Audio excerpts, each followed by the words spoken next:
Olá, amigos, Design Educacional, aula 12. Bem, inscreva-se neste canal, dê um curtir, comente. Já sabe a sequência, né? A sua devolutiva é muito importante. Nós falávamos na aula anterior sobre gamificação. Então, nós falamos aqui do engajamento. Por isso que eu falo para você, inscreva-se, esteja engajado, né? Motive o professor nesse processo. Então, a gamificação na educação ela é excelente para impulsionar esse engajamento. Então, ela traz para nós o ambiente lúdico, né, que é a motivação do aluno, que vai promover a competição. O professor ele tem a oportunidade de trabalhar essas estratégias da qual prende a atenção do aluno, oferecendo recompensas. A sua recompensa para mim é inscrever no canal, é curtir, é comentar, é dar a devolutiva. Esse é um exemplo. Mas você vai mostrar, né, dentro desse processo as estratégias que prende, né, você tem a oportunidade de trabalhar as estratégias que prende a atenção do aluno ao oferecer essas recompensas a cada objetivo cumprido. Né? Então você consegue mostrar sempre em um nível superior que pode ser alcançado conforme ele avança em seu conhecimento. Lembra do jogo do Mario Bros? Acabei de falar dele na aula anterior. Você vai avançando etapas e assim, a cada etapa, a cada nível, ele vai sendo recompensado de alguma forma. Então, você vai explorar a interação social entre o aluno, que é um fator bem potencializado dentro da gamificação. Você gera oportunidades de aprendizagem mais significativa através da colaboração. E como que você pode utilizar essas ferramentas? Então o professor precisa encorajar o aluno a se envolver na tarefa. Então é necessário pensar um sistema que vai promover essas recompensas. Sabemos das dificuldades, a cada dificuldade, tanto do professor para criar essa metodologia, ele tem que pensar nisso, pensar fora da caixinha, quanto das dificuldades para o aluno ir alcançando essa progressão, que vai liberando tarefas mais difíceis conforme. Então ele faz, falando de tabuada, hoje ele faz a tabuada do 2, amanhã do 3, do 4 assim por diante. Quando ele chegar lá na tabuada do 7, do 8, já é um nível mais avançado. A bonificação é outra, antes era só uma estrelinha, agora é 2 estrelinhas, assim por diante. Então o feedback imediato dá segurança ao aluno. Tendo a oportunidade, corrige a atividade no ato. Né? Você tem a oportunidade de refazer a sua estratégia para ir vencendo os desafios. Então, divide o aluno, né? Divida o seu grupo, a sua classe em equipes, né? Estimule essa aprendizagem colaborativa, o engajamento. O professor ele tem a oportunidade também de utilizar dos recursos tecnológicos, como aplicativos, né? Eu já dei o exemplo, aplicativos para celular, tablets, para buscar dinamizar a aula. Assim os alunos ficam mais motivados. Você tendo essa oportunidade, não tendo, eu dei o exemplo do papelão, da PET, você pode explorar uma série de ferramentas, deixando eles mais encorajados a continuar essa tarefa, muitas vezes de acordo com o desafio em casa, da qual você favorece a autonomia do aluno. Então você pode propiciar esse ambiente lúdico dentro da sala de aula de uma forma divertida, que é a gamificação, utilizando, por exemplo, tampinhas de garrafinha de água, garrafa PET. Hoje todo mundo toma um refrigerante ou uma aguinha, guarda a tampinha, explora esse material, que você consegue capturar a atenção dos alunos, estimulando eles em várias ações, principalmente aí para o desenvolvimento cognitivo desse estudante, trabalhando as competências socioemocionais, né, um trabalho em equipe, a colaboração. Você vai conseguir explorar esses aplicativos também no contexto, aplicativos de celulares no contexto escolar, que o professor torna possível essa integração das novas tecnologias à sala de aula. Você vai transformar esses dispositivos em um grande aliado nesse processo de ensino-aprendizagem. Você consegue dar um novo olhar ao aluno, né, que deixa esse processo mais divertido, mais desafiador, mais inovador. Então, a gamificação é uma grande aliada nesse processo de desenvolvimento dos alunos. E para o professor também, sabe? É uma oportunidade de superar as dificuldades individuais, não somente de cada estudante, mas dos alunos. Então você tem, dentro das estratégias, e aqui eu trago algumas, que não são de minhas autorias, tem aí a fonte, você pode interagir com os games utilizando várias ferramentas que pode compreender essas diferentes mecânicas, trazendo plataformas de internet, de consoles, dispositivos móveis, né, celulares. Você pode conhecer, na etapa 2, conhecer o seu público, vai analisar as características do público na faixa etária, o hábito, a rotina, para estabelecer, é claro, na etapa 3, o seu projeto, o seu escopo, que vai definir as áreas do conhecimento que você vai explorar, o tema que vai ser abordado, qual é o conteúdo que vai estar associado, a atitude ou comportamento que deve ser potencializado.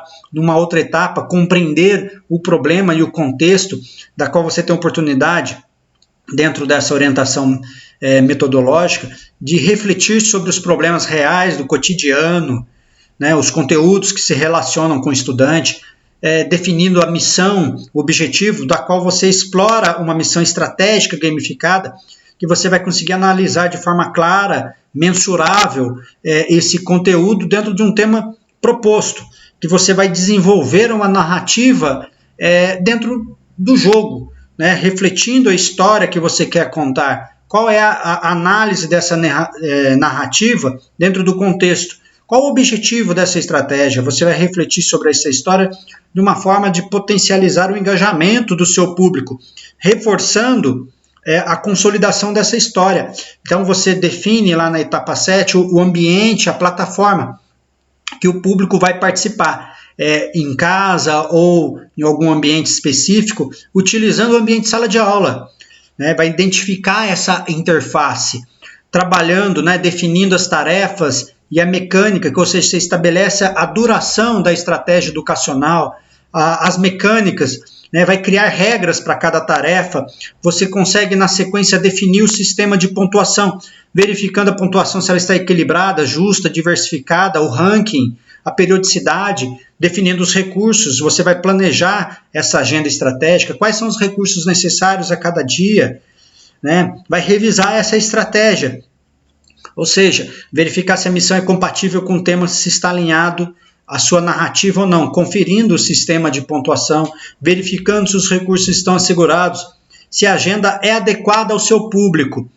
E a gamificação, ela oportuniza para nós, nesse mapeamento, o que? A organização, a estratégia, a criatividade, a diversão, a interatividade, interação, a aprendizagem, o jogo, o trabalhar o lúdico, os objetivos, a agilidade, a ludicidade, o trabalho coletivo. E é o grande desafio nosso como educadores. E aí nós temos o conceito de educação 4.0, que nós temos lá até meados do século XVIII a educação 1.0, que era aquela bem tradicional, e se você tem menos de 30 anos vai se lembrar bem. O aluno aprende com o professor, utilizando livros, cadernos, apostila, lousa e giz. Depois nós partimos para uma educação 2.0, que vem lá a partir da Revolução Industrial, meados do século XX. O aluno ele divide experiências com colegas, utilizando um hardware, software e materiais didáticos. E depois educação 3.0, que entra a palavra-chave de colaboração. O aluno aprende com o professor e com seus colegas, de forma colaborativa. E aí começa a ser realizado o ensino de forma híbrida, e surge aí o conceito à distância, E aí a partir daí nós temos a educação 4.0, que o aluno passa a viver a experiência de aprendizagem por meio de projetos colaborativos, então utilizando de recursos, trabalhando novas estratégias, as metodologias ativas para as atividades em sala de aula, E essa educação 4.0 traz já para nós agora o conceito da internet, o uso de uma internet inteligente, ambientes personalizados, interativos, que dentro deste cenário é possível promover, estimular essa troca de conhecimentos, tendo como foco não somente os recursos tecnológicos, mas utilizar ferramentas digitais que possa proporcionar a interação, a ludicidade e o fazer o coletivo. Então, dentro da tecnologia versus metodologia, nós temos o pensamento de que ir além do uso simples de equipamentos. E faça a pergunta, será que só a tecnologia é capaz de fazer milagres? Com certeza não, mas é importante promover o processo do ensino e aprendizagem, que o aluno seja o autor do seu conhecimento. Então o professor vai oportunizar isso com os recursos tecnológicos, os objetivos de aprendizagem, que vai trazer aí atividades, vai gerar atividades incríveis, que vão estar alinhadas, é claro, a um planejamento pedagógico estratégico, que vai trazer resultados eficazes, né, dentro desses objetivos, inúmeros benefícios, como de trocas de experiências, na utilização dessas ferramentas. Então, antes da gente falar do perfil do aluno e do professor, é preciso a gente analisar também essas novas características que o mercado traz para nós, que vêm sendo absorvidas aí desde o final dos anos 80. Então, o mundo ele vem se reinventando. A educação à distância, ela existe. E não é simplesmente utilizar um vídeo. Não é simplesmente gravar e jogar o conteúdo. É o discutir, é o provocar a reflexão, é o motivar, é o engajar, é o fortalecer o pensamento do protagonismo, né, e do trabalho em equipe. Então, esse perfil do aluno, do professor, é o saber trabalhar em equipe, ser resiliente, respeitando a diversidade, né, trazendo o pensamento de que deve atuar num novo mercado de trabalho. O ambiente escolar ele precisa se reinventar, oferecendo estruturas mais flexíveis, favoráveis, né, para o desenvolvimento pedagógico, que trazem para nós a aprendizagem significativa, né, o aluno quanto cidadão, com base aí nessas tão faladas habilidades socioemocionais. Então, qual é o perfil do aluno e do professor? Então, o aluno, ele é super curioso, eu sou, então a gente fica ligado nesses 220 da vida, né?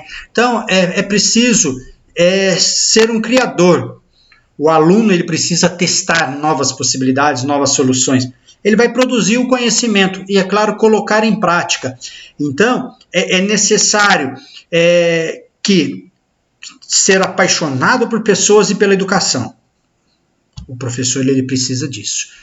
Então, ele precisa ser pesquisador, estudioso, tem que inventar, tem que estar engajado, tem que buscar a competência, ser afetivo, respeitar, ser mediático e midiático.